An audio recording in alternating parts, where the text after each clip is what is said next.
Dans cette vidéo, on va regarder le chargement les charges roulantes dans Advanced Design. On va donc considérer le cas de cette voie de circulation avec trottoir de chaque côté, deux voies, une aire résiduelle. Les icônes dans Advanced Design pour les voies conventionnelles, c'est-à-dire 1 et 2, c'est celui-là, et pour l'aire résiduelle, c'est celui-là. On commence donc par s'intéresser, suivant la norme, à savoir combien j'ai de voies de voies conventionnelles et d'aires résiduelles sur ma chaussée, quelles sont leurs largeurs. Donc, j'ai une partie de chaussée qui fait 8 mètres de large. Suivant le tableau, 8 mètres de large, c'est ici. Ça me fait un nombre de voies conventionnelles, 8 divisé par 3, la partie entière, donc 8 divisé par 3, je suis à 2,67, ce qui me fait 2 voies maximum. Je peux très bien en mettre qu'une. La largeur de la voie est de 3 mètres, de voie, et la largeur de l'aire résiduelle, c'est W, donc mes désolé, W, je suis bête, c'est les 8 mètres moins 3 fois le nombre de voies, donc 3 fois 2, 8 moins 6, ça me fait 2. Donc, on les retrouve ici. J'ai ma voie conventionnelle, mes deux voies conventionnelles, mon aire résiduelle, et puis de part et d'autre les deux trottoirs. J'ai créé dans AD des lignes, là à l'axe de chacun de mes trottoirs, à l'axe de chacune de mes voies conventionnelles, et j'ai créé des lignes pour avoir la surface de mon aire résiduelle. J'ai besoin de ces lignes pour avoir le chargement correct des différentes zones. Je vais donc maintenant indiquer au logiciel les différentes zones, les deux trottoirs, les deux voies et la résiduelle. Pour ça, dans Objet ici, j'ai voie conventionnelle et aire résiduelle. Voie conventionnelle, on va commencer par le trottoir. Et vous constatez, je n'ai pas créé de système spécialement pour mes chaussées. Il va se créer de lui-même. Donc, je mets en suivant lieu de la partie trottoir. Si mon trottoir tournait, eh ben, je pourrais continuer ma polyligne jusqu'au bout du trottoir que j'ai créé. Et quand j'ai fini, je fais entrer, ma chaussée se crée. Donc là, le nom trottoir, normalement, c'est voie conventionnelle, mais j'avais déjà précédemment créé un trottoir sur ce modèle pour travailler pour mon webinaire. Du coup, le trottoir est déjà rentré. J'ai coché la partie trottoir. Et pour les largeurs, j'ai un trottoir qui fait 1 mètre de large. Donc, par rapport à mon axe, j'ai 50 cm de part et d'autre, qu'on retrouve ici. 1 étant le premier point de ma ligne, 2 étant le deuxième point. Et si j'avais continué fait une autre ligne, ce serait 2 et 3. Donc, pour le premier trottoir, c'est fait. Je vais faire le deuxième trottoir tant que j'ai trottoir. Hop, et je fais entrer. Et comme ça, j'ai mon deuxième trottoir.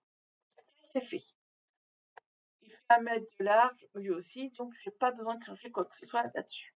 Je vais donc m'intéresser maintenant aux voies 1 et 2. Donc, toujours voie conventionnelle. Je vais passer en transparent pour pouvoir mieux voir mes lignes. Je ne suis pas au bon endroit. Vous voyez, c'est comme pour tout, il faut faire attention à où on se raccroche. Il faut que je me raccroche, voilà. Là, je suis bien sur la ligne. Là aussi, j'ai créé. Cette fois-ci, c'est pas un trottoir, c'est ma voie 1. Je vous rappelle, dans la norme, la numérotation des voies a une importance. On ne numérote pas les voies comme on veut. Ce n'est pas un trottoir, donc inactif. La largeur, ma voie fait 3 mètres de large, donc j'ai 1,50 m de part et d'autre. Et ça aussi bien au début qu'à la fin.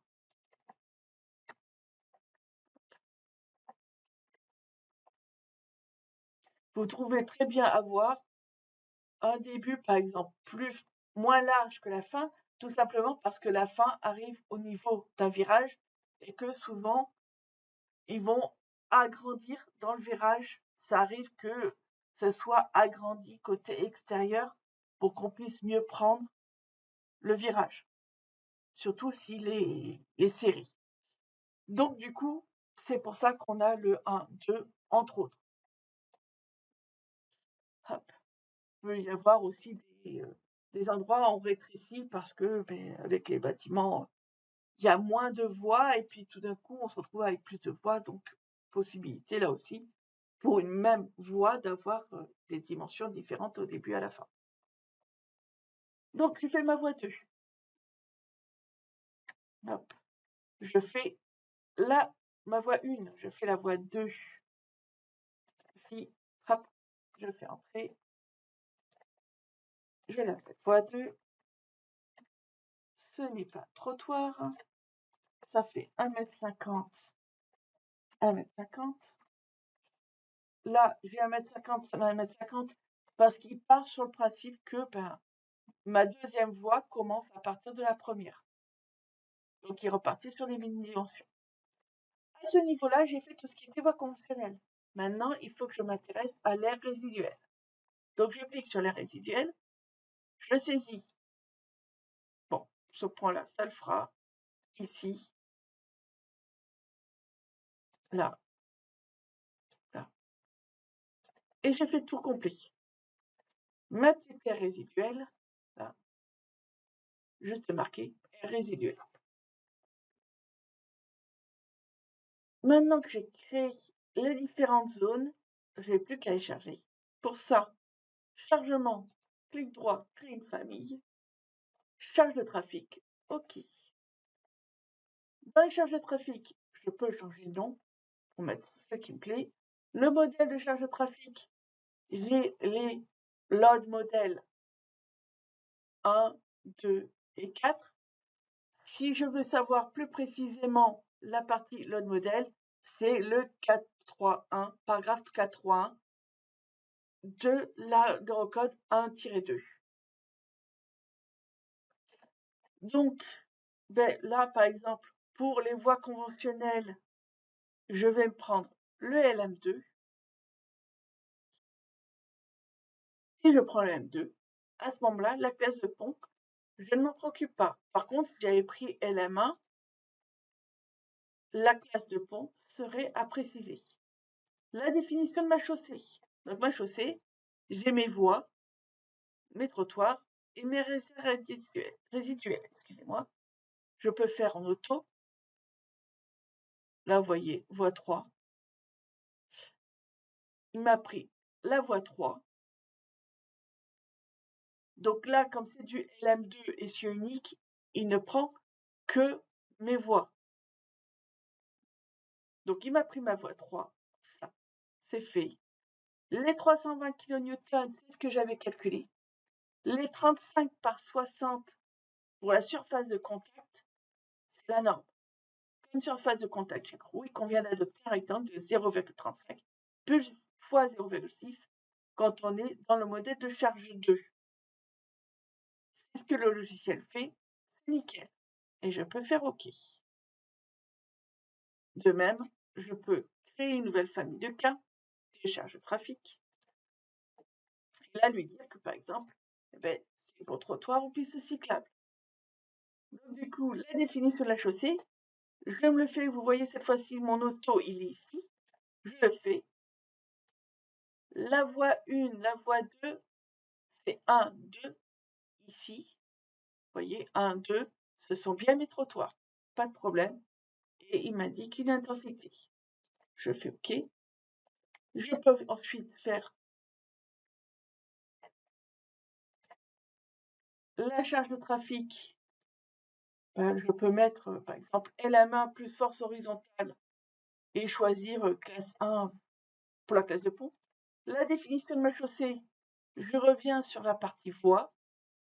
Là, je peux avoir les deux, mais comme j'ai déjà fait la numéro 3 pour une charge de trafic, cette voie, voilà, je la sélectionne et je clique sur supprimer. Je peux faire autre aussi pour l'air résiduel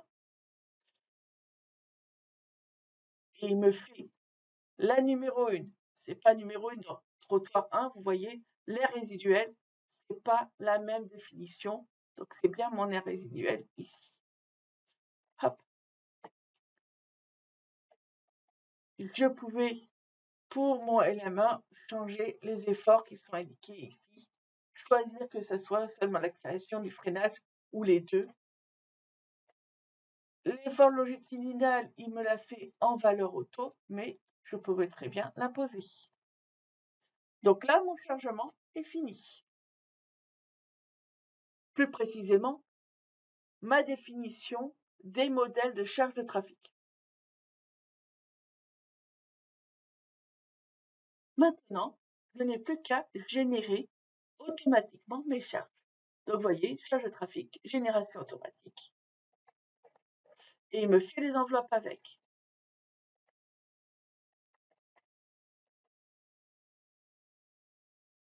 Hein, bien, tac. Et là, vous voyez, j'ai mes charges des cieux. Et on voit, si on prend tous les cas, si par exemple je fais hop, apparaître tous les cas, j'ai mon chargement tout le long. Idem. Donc là, c'était les essieux uniques. Et là, c'est un chargement sur la longueur. Aussi bien. Donc là, ce sont mes deux trottoirs. Trottoir 1, trottoir 2. Hop. Si je masque, voilà. On voit bien là mes charges. Sur mes deux trottoirs. Ici. Et le dernier chargement.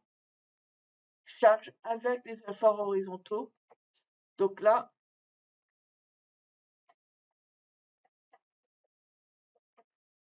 vous voyez, donc, la charge sur classique, la charge sur les résiduels et les efforts horizontaux. Donc là, accélération, freinage. Il l'a chargé en automatique et il a fait toutes les enveloppes. J'ai pas besoin de faire plus, il s'est occupé de tout. Maintenant, il va falloir s'occuper des combinaisons. Donc là, ici, propriété.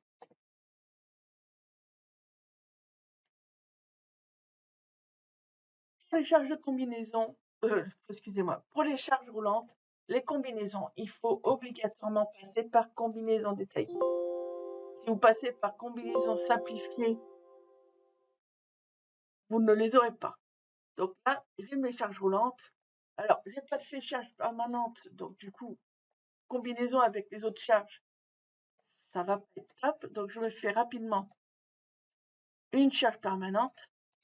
Clic droit, créer une famille, charge permanente, juste le poids propre. J'ai pas besoin de plus. Là, vous la voyez, 237. Je reviens sur les combinaisons, propriétés, combinaison détaillée. Donc là, j'ai ma base donc avec charge permanente.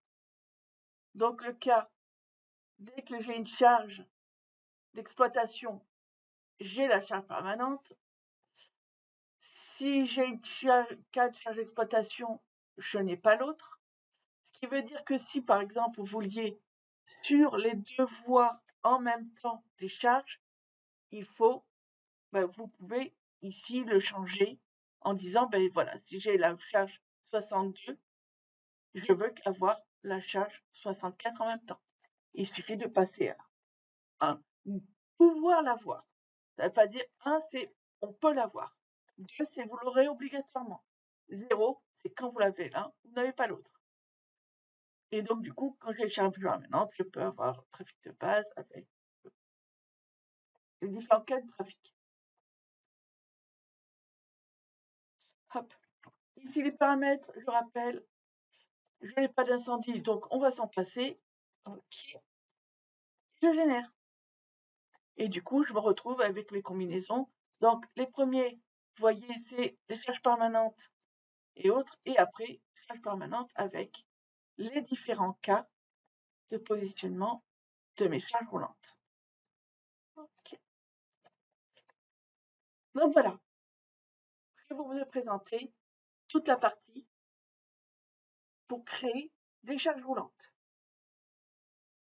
Dans les présentations que j'ai faites, j'ai utilisé des extraits de la norme. Ce ne sont que des extraits, ça ne vous permet pas, dans tous les cas, de faire la vérification de charge roulante. Il y a beaucoup d'informations que je n'ai pas montrées, beaucoup de cas. Par exemple, on a regardé que la charge de modélisation LM2, qui est la LM1, la LM3, la LM4. Il y a plein de choses que je n'ai pas montrées. Donc, n'oubliez pas de vous plonger dans la norme pour voir sur quelles informations vous devez partir. Vérifiez dans l'annexe nationale qu'il n'y a pas des informations plus. Par exemple, les pistes cyclables, il y a des informations dans l'annexe nationale. Ne prenez pas ce que je vous ai présenté comme étant la norme appliquée dans tous les cas. J'espère que ça vous aidera. Si vous avez la moindre question, contactez support.france@gretec.com.